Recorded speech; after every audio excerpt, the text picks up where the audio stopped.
Well, today we'll talk on what works on whom. किसके लिए क्या काम करता है. हम बात कर रहे हैं मोटिवेशन की, ड्राइव की, इंस्पिरेशन की. आगे बढ़ने के लिए किसको क्या प्रेरित करता है. आदमी जीरो से हीरो कैसे बन जाता है. तो यहाँ पे कहते हैं no treatment is like a panacea. We have to deal or we have to give individual treatment. Suppose your child पढ़ाई नहीं करता आपका बच्चा और आप उसको कहते हैं तो भाई तुम पढ़ाई नहीं करोगे तो उसकी तरह से फेल हो जाओगे, तो सुधीर की तरह से फेल हो जाओगे.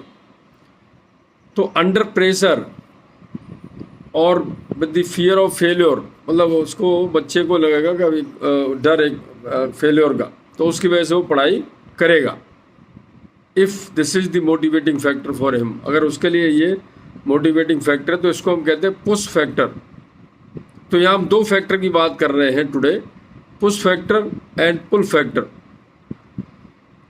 तो अगर आपका बच्चा डराने से कि तू अगर पढ़ाई नहीं करता है तो उसकी तरफ फेल हो जाएगा, तो वो पुश फैक्टर, इसका मतलब उसको और वो पढ़ने लगता है, इसका मतलब पुश फैक्टर काम कर रहा है वो.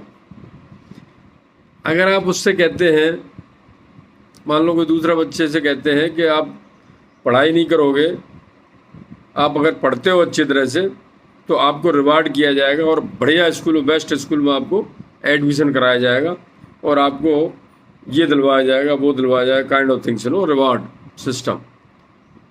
तो here if he gets motivate with this is pull factor. तो यहाँ पे the same way in the industry में जनरली प्राइवेट सेक्टर में push factor and pull factor दोनों बहुत इंपॉर्टेंट एस्पेक्ट है मोटिवेशन के लिए. और वहाँ पे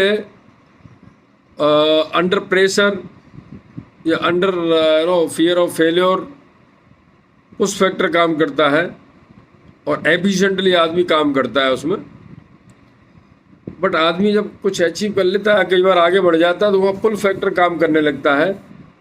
पुश फैक्टर जनरली ये देखा गया कि बिगिनिंग में ज़्यादा काम करता है और पुल फैक्टर बाद में फिर पुल फैक्टर काम करता है, ऐसा देखने में आता है. ऐसी ऑब्जर्वेशंस हैं. आपने देखा होगा कई बार जो प्राइवेट सेक्टर में पुश फैक्टर और पुल फैक्टर दोनों काम करते हैं और बेहतर एफिशिएंट रिजल्ट आते हैं, बेहतर रिजल्ट आते हैं. वेराज पब्लिक सेक्टर में जनरली जो टॉप लेवल पर बैठे होते हैं एक दो बंदे, वो उनके अंदर पैशन होता है और पैशन की वजह से वो पूरे ऑर्गेनाइजेशन को ऑर्गेनाइज करते हैं और ऑर्गेनाइजेशन जो है वो कीप्स ऑन मूविंग, वो चलते रहते हैं. वहाँ जनरली सामान्यतः पुश फैक्टर या पुल फैक्टर मिसिंग रहता है, वहाँ नहीं होता है जनरली. तो here in the private sector, even nowadays public sector also they also started using this method to get the better productivity, to get the better efficiency. तो ये push factor and pull factor को हमें समझना चाहिए and हमें through observations and चाहे वो student हो या फैक्ट्री में काम करने वाला आदमी हो, इंजीनियर हो, मैनेजर हो, उन चीज़ों को थोड़ा सा समझने की ज़रूरत होती है, ह्यूमन बिहेवियर को. और वहाँ पे हमें जो है ना पुश फैक्टर यूज़ करना है या पुल फैक्टर यूज़ करना है, ये ज़रूरी है, जिसकी वजह से जनरली हम बंदे को मोटिवेट कर सकते हैं, चाहे वो स्टूडेंट हो या बच्चा हो, उसको मोटिवेट कर सकते हैं और दे अचीव बेटर रिजल्ट्स.